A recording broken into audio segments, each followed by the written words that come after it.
comes in hot. Dylan Hughes stays in it.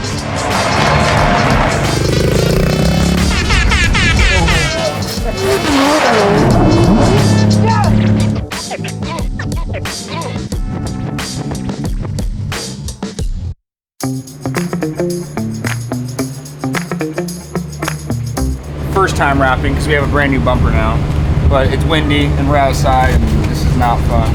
So Dylan had us on his car since he originally built it, so 3 years ago, and it's finally gone. Finally. We tried to get him to get rid of that thing last year, and it had its beating after getting first place. So.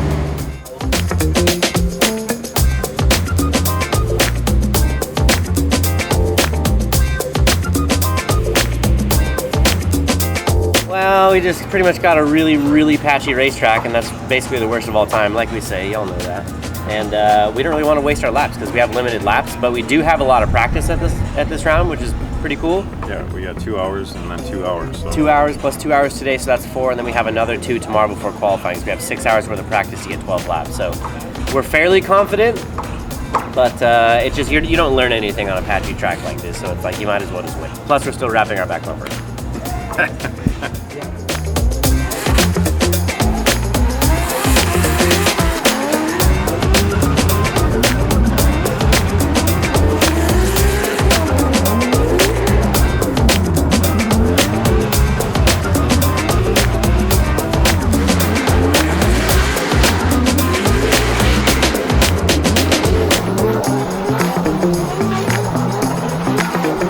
The big thing is at the end of that lap, that big end, back off sooner than you think.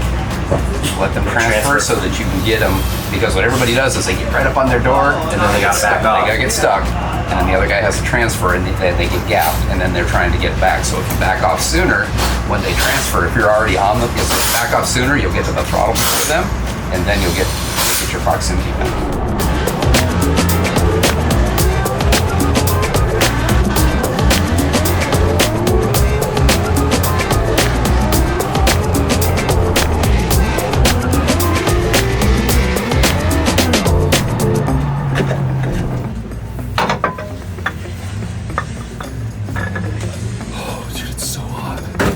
Like if you knew how hot these gears were, oh my God.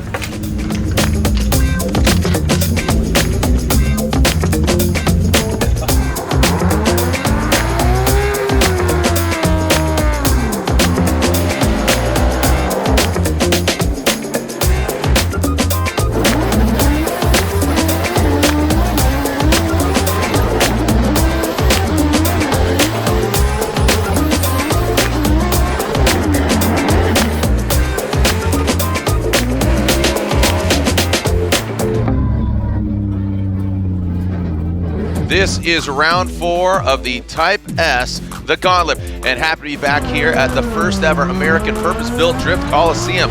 Dylan Hughes with a new look here, that Permatex wrapped vehicle now coming into the second outside zone, trying to get all into it again. Our most recent winner, a fast orange on one side, Permatex on the other, and now coming into that third and final outside zone. A lot of confidence you have to assume underneath that helmet in that cockpit of the Torch. And a 94 Dylan Hughes. Talk about confidence booster. That's exactly what you want to see. So 6 points off of being a perfect run. That's what I'm talking about. Let's go!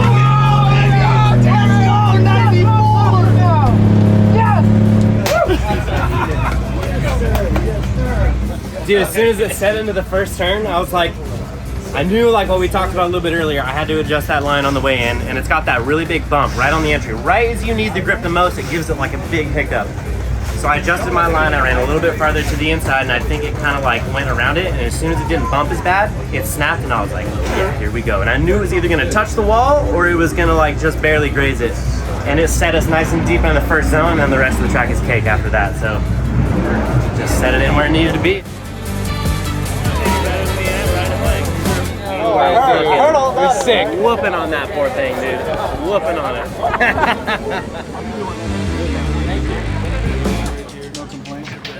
This is how we do it at Hughes Industries. You know?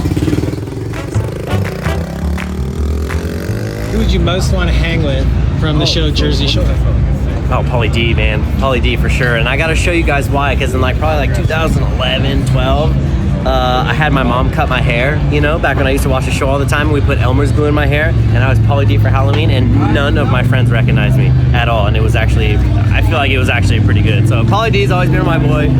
Yeah, Pauly D all the way.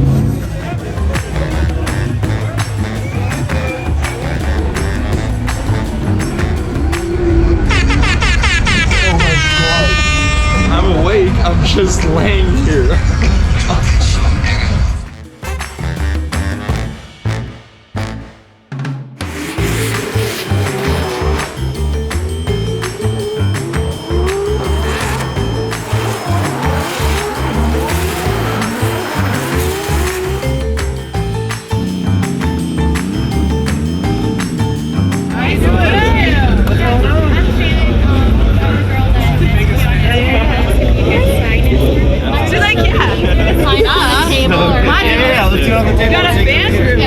That's so cool. Check that out. Love it. Come on over here. Yeah, those photos are sick. Yeah. So first up, top 32, we got Radical Daniel, Mr. Rad Dan and Supra.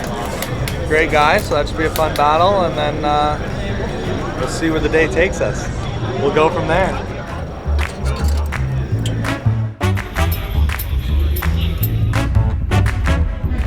Are the bottles getting too hot?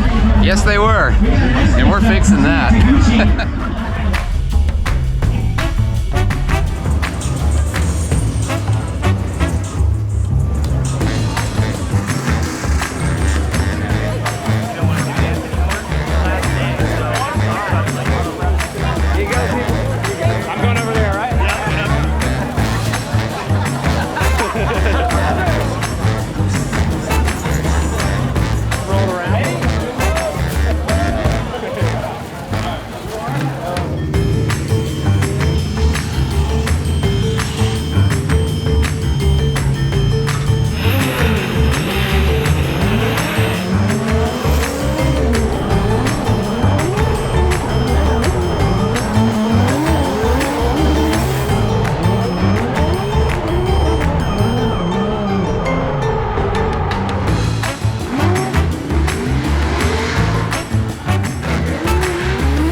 The most recent winner, piling that Permatex, Fast Orange Falcon tires, Royal Purple BMW 2JZ under the hood, Dylan the Dozer Hughes.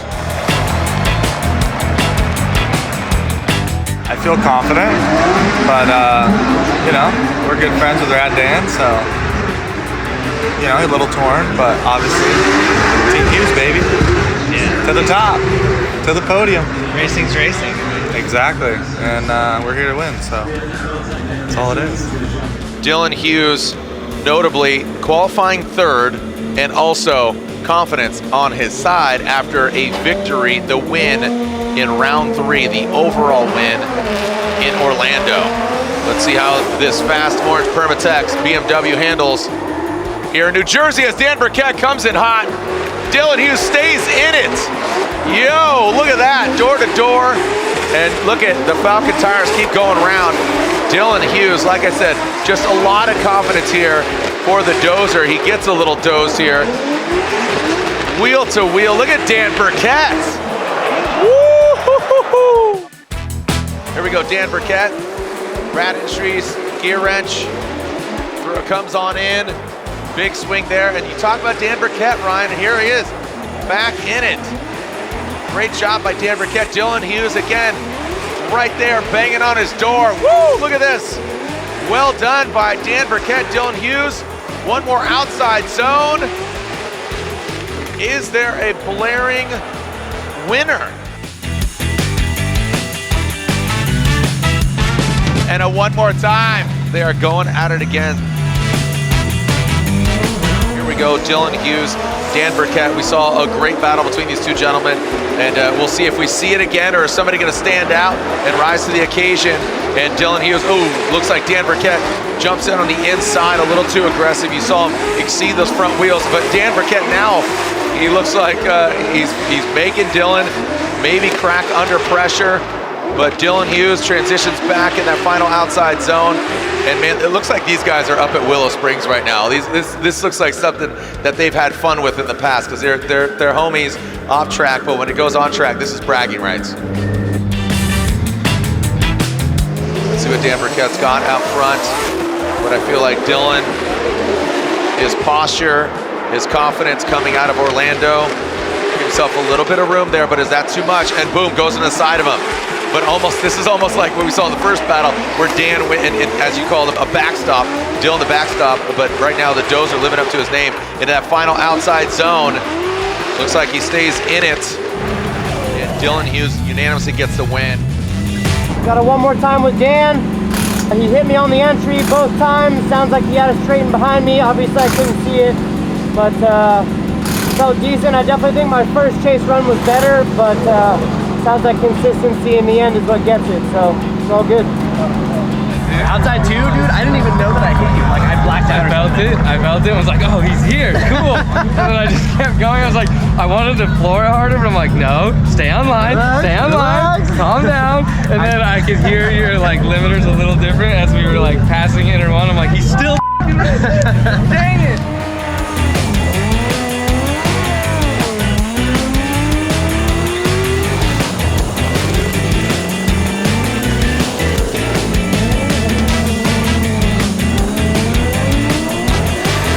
Dylan the Dozer Hughes into that first outside zone. Rome Charpentier, he attacks, gets to the side. So you got kind of an E46 and an E36 into that second outside zone. Dylan Hughes qualifying third yesterday, now here in the competition. Comes in that final outside zone. Dylan Hughes using all of the course. But Rome Charpentier not backing down. He's still even a little wave there.